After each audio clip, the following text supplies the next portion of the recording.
En présence du ministre des Sports et Loisirs, Serge Condé, et du président de la Fédération congolaise de football, Donatien Tshipamba, et du secrétaire Donatien Tshimanga, et du secrétaire général de Bell.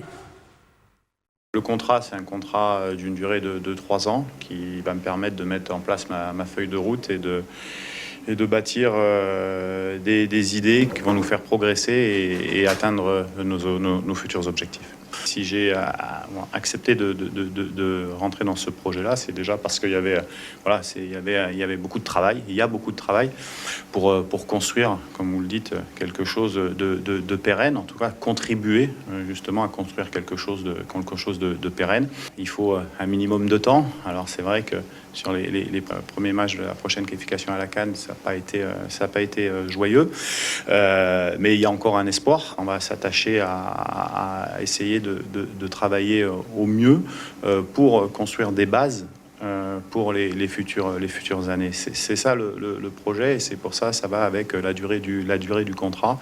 Et on connaît de toute manière le potentiel des joueurs congolais, on sait. Donc c'est pour ça que tout le monde sent bien que aujourd'hui, la sélection n'est pas à sa place. Vous connaissez mon parcours, ça fait une dizaine d'années que je parcours l'Afrique.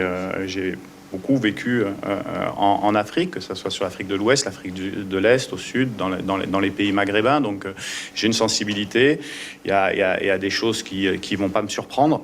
Et ma touche spéciale, effectivement, c'est d'amener tout ce monde vers de la rigueur qui nous permettent de rendre finalement les fans heureux. Le premier objectif à court terme, c'est de construire les bases et l'atmosphère pour que tout le monde s'exprime à son talent. Les objectifs, c'est de gagner tous les matchs, mais c'est surtout de gagner des titres. Et pour gagner des titres, il faut avoir une identité, un travail, une rigueur et différentes choses. Et on a besoin de tout le monde, on a besoin de la fédération, du soutien de tout le monde, parce que l'équipe nationale appartient à tous. On va parler du sélectionneur, de ses objectifs, avec le technicien maison Patrick Osomba. Bienvenue.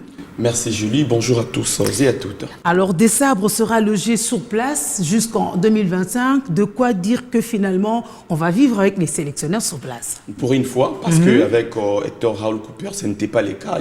Il vivait chez lui en Argentine. Il venait qu'à 2-3 jours de la rencontre. Et pour beaucoup de traductions de langue.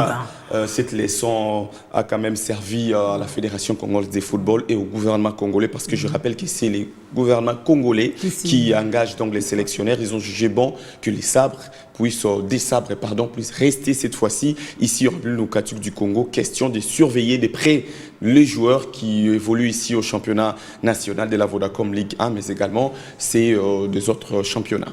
Sébastien Desabre est sélectionneur et manager. Trop ou peu? Je pense que c'est un peu trop pour lui, parce qu'on doit rappeler que jusque-là, il avait été que sélectionneur de l'Ouganda.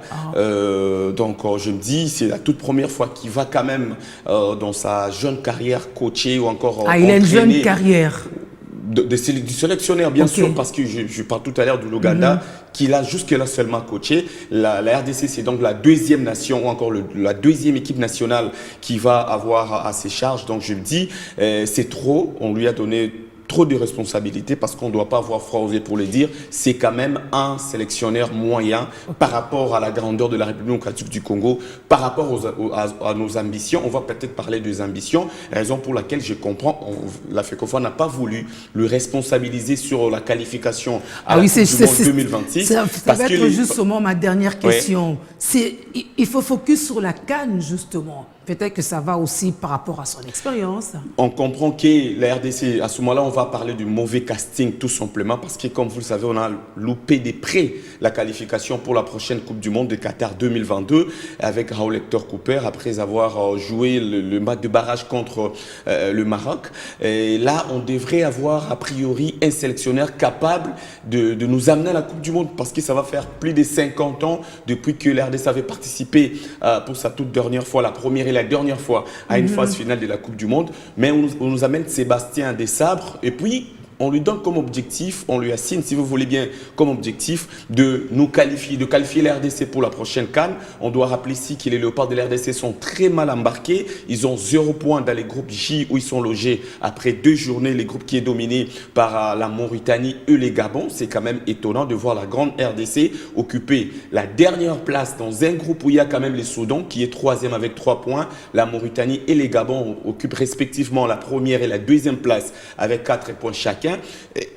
Par rapport à sa taille, justement, on n'a pas voulu lui donner cette responsabilité de ramener la RDC à la Coupe du Monde 2026. Il a paraphé un contrat de 3 ans comme on a suivi et il doit nous qualifier pour la prochaine CAN.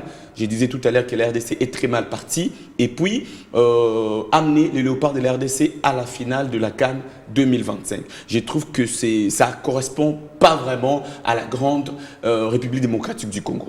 C'est ce qu'on va voir durant les 3 ans. On lui souhaite bon succès.